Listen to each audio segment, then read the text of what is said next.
রাসূল সাল্লাল্লাহু আলাইহি ওয়াসাল্লামের কলিজার টুকরা নাতি, নয়নের পুতুলি ইমাম হুসাইনকে কারবালার ময়দানে শহীদ করে দেওয়া হয়। নাউজুবিল্লাহ। শুধু শহীদ করে দেওয়া হয় না, পৃথিবীর ইতিহাসে এই রকম জঘন্যতম অপরাধ আর কোনো মানুষে করে নাই। শান্তি চুক্তি করতে চেয়েছিলেন হযরতে হুসাইন, কিন্তু এজিদ বাহিনী হযরত হুসাইন রাদিয়াল্লাহু তাআলা আনহুকে শান্তি চুক্তি করতে, ইয়াজিদ ছিল একজন স্বৈরশাসক, মুসলমানদের খলিফা নিযুক্ত হয় ইয়াজিদ। নিযুক্ত হওয়ার পরে ইমাম হুসাইন রাসূল সাল্লাল্লাহু আলাইহি ওয়াসাল্লাম ইন্তেকালের পরে এক এক করে যখন খলিফা নিযুক্ত হয়েছিলেন, প্রেসিডেন্ট নিযুক্ত হয়েছিলেন, এই দিকে চলে এসে ইয়াজিদকে নিযুক্ত করা হয়, অথবা স্বৈরাচারী কায়দায় ইয়াজিদ ক্ষমতায় বসে। কিন্তু ইমাম হুসাইন এটা পছন্দ করেন নাই। ইমাম হুসাইনের বক্তব্য পরিষ্কার যে মুসলমানদের নেতা, মুসলমানদের নেতৃত্ব যারা দেবে, ইয়াজিদের মতো দুশ্চরিত্রদেরকে এই রকম আসনে আমরা দেখতে চাই না। এরকম আসনে আমরা দেখতে চাই না। মুসলমানদের প্রতিবাদ শুরু হয় তখন থেকে। সম্মানিত হাজিরিন, ইমাম হুসাইন যখন মেনে নিল না যে ইয়াজিদ খলিফা, ইমাম হুসাইন রাদিয়াল্লাহু তাআলা আনহুকে কুফাবাসী দাওয়াত দিল। কথা বুঝতেছেন? কুফাবাসী দাওয়াত দিয়ে ডেকে আনা হলো হযরতে হুসাইন রাদিয়াল্লাহু তাআলা আনহুকে। হযরতে হুসাইন রাদিয়াল্লাহু তাআলা আনহু কুফাবাসীর দাওয়াতে চলে আসলেন, অথচ তাদের পরিকল্পনা ছিল মুহাম্মদ সাল্লাল্লাহু আলাইহি ওয়াসাল্লামের বংশধর আসবে আর আমরা তাকে পৃথিবী থেকে শেষ করে দেব। নাউজুবিল্লাহ বলে। এটাই ছিল ইয়াজিদ বাহিনীর পরিকল্পনা। তো ওই সময়ের কুফার গভর্নর হচ্ছে ইবনে জিয়াদ।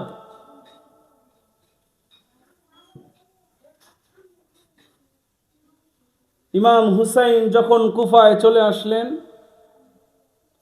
তারা আসার আগেই ফুরাত নদীর পানিকে বন্ধ করে দিলেন। ফুরাত নদীর পানি যেন না আসতে পারে। এখন যেমন ভারত আমাদের তিস্তায় পানি দেয় না, ঠিক এইরকম পানির চুক্তি হলো না, পানি বন্ধ হয়ে গেল। ৭২ জন লোক নিয়ে ইমাম হুসাইন চলে আসলেন কারবালার প্রান্তরে। ইমাম হুসাইন যখন চলে আসলেন, মাত্র ৭২ জন লোক, আর সেদিকে ইয়াজিদের সৈন্য ছিল ৬,০০০। কত হাজার? মুসলমান সৈন্য সংখ্যা মাত্র ৭২ জন, তার মধ্যে ৪০ জন পুরুষ আর বাকিগুলা মহিলা এবং শিশু বাচ্চা।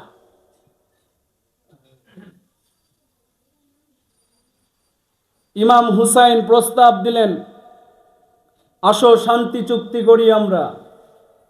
কিন্তু ইবনে জিয়াদ এটা মানল না। যুদ্ধ শুরু হয়ে গেল। যুদ্ধের মধ্যে মুসলমান সৈন্য ৪০ জন শহীদ হয়ে গেলেন। সুবহানাল্লাহ বলেন। সুবহানাল্লাহ। শহীদ আল্লাহ রাব্বুল আলামিনের পছন্দনীয় কাজ। শহীদ হয়ে গেল প্রায় ৪০ জন। বাকি যারা আছে, শুধু এদের মধ্যে ইমাম হুসাইন যুদ্ধ করার মতো, আর সব মহিলা এবং বাচ্চা। পানি বন্ধ হয়ে গেল। তার কলিজার টুকরা সন্তান পানির অভাবে, খাদ্যের অভাবে কাতরাতেছেন, ক্ষুধার অভাবে চিল্লাচিল্লি করতেছেন।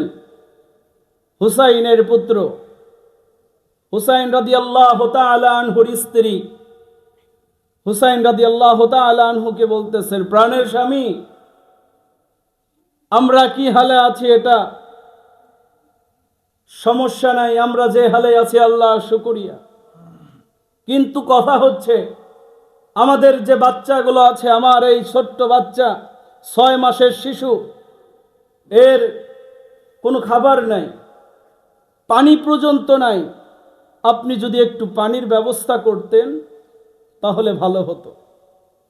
ইমাম হুসাইন রাদিয়াল্লাহু তাআলা সন্তানটাকে ধরে 2 হাত দিয়ে উঁচু করে নিয়ে এজিদ বাহিনীর সামনে হাজির হলেন। এজিদ বাহিনীর সামনে হাজির হয়ে সন্তানটাকে দেখাচ্ছেন, এজিদ বাহিনী শোনো, শোনো, তোমাদের সাথে আমার শত্রুমি আছে, তোমাদের সাথে আমার শত্রুমি আছে, কিন্তু আমার এই 6 মাসের সন্তানটার প্রতি তোমাদের কোনো শত্রুমি নাই। এ তোমাদের কোনো ক্ষতি করে নাই। তোমরা যদি ফুরাত নদীর একটু পানি ছেড়ে দিতা তাহলে আমার এই 6 মাসের শিশুটা খেত। কিন্তু ইয়াজিদ বাহিনীর এটাও মায়া হলো না, তীর নিক্ষেপ করলো বাচ্চাটার দিকে। তীর নিক্ষেপ যখন করলো বাচ্চাটার বুকে, সে তীর বিধার সাথে সাথেই বাচ্চাটা চিরতরে দুনিয়া থেকে বিদায় হয়ে গেলেন। সম্মানিত হাজিরিন, এই বাচ্চাটার রক্ত মাখা রক্তগুলো তার শরীরে লাগাচ্ছে এবং ইমাম হুসাইন বলতেছে, কলিজার টুকরা সন্তান, তোমার এই রক্ত সেই সালেহ আলাইহিস সালাতু ওয়াস সালামের উটনির রক্তের চেয়ে পবিত্র, কারণ পৃথিবীর সর্বশ্রেষ্ঠ নবী হচ্ছেন, রাসূল হচ্ছেন মুহাম্মদ সাল্লাল্লাহু আলাইহি ওয়াসাল্লাম, তুমি তারই বংশধর। সন্তানটাকে নিয়ে মায়ের কাছে গেলেন। ইমাম হুসাইন সন্তানটাকে নিয়ে তার স্ত্রীর কাছে দিয়ে স্ত্রীকে বলতেছে, প্রাণের স্ত্রী গো, তোমার সন্তানটা এমন পানি পান করেছে যে কিয়ামত পর্যন্ত আর তার কোনো পিপাসা লাগবে না। সন্তানটাকে রেখে ইমাম হুসাইন আবার চলে আসলেন। ফুরাত নদীর তীরে একটু মাত্র পানি খাবেন, 2 হাত দিয়ে পানি তুলছেন, খাবেন। ঠিক এই সময় মনে হয়ে গেল, হায় রে, এই পানির অভাবে আমার মাত্র 6 মাসের শিশুটা দুনিয়া থেকে বিদায় নিয়ে চলে গেল। এই কথা চিন্তা করে পানিটা ছেড়ে দিলেন। পানি খাবেন না। এই কিছুক্ষণের মধ্যে ইয়াজিদ বাহিনী 2 থেকে এসে তীর নিক্ষেপ করা শুরু করলেন। ইমাম হুসাইন 2 হাত উঁচু করে বলতেছেন, কুফাবাসী, তোমরা কাকে আঘাত করতেছো? ও কুফাবাসী, তোমরা কারে আঘাত করো? তোমরা কি জানো না যে আমি রাসূলুল্লাহ সাল্লাল্লাহু আলাইহি ওয়াসাল্লামের কলিজার টুকরো নাতি, আমি ইমাম হুসাইন। কুফাবাসী, তোমরা কি জানো না? আর আমি তো এমনি এমনি এখানে আসি নাই, আমাকে তোমরা দাওয়াত দিয়ে নিয়ে আসছো। আর এটাই কি সেই দাওয়াত? আর এটাই কি সেই পানি? আমি তো তোমাদের কাছে এমনি আসি নাই, আমাকে দাওয়াত দিয়ে নিয়ে আসা হয়েছে। সম্মানিত হাজিরিন, এই ছিল ইমাম হুসাইনের সেই দিনের কারবালার প্রান্তর।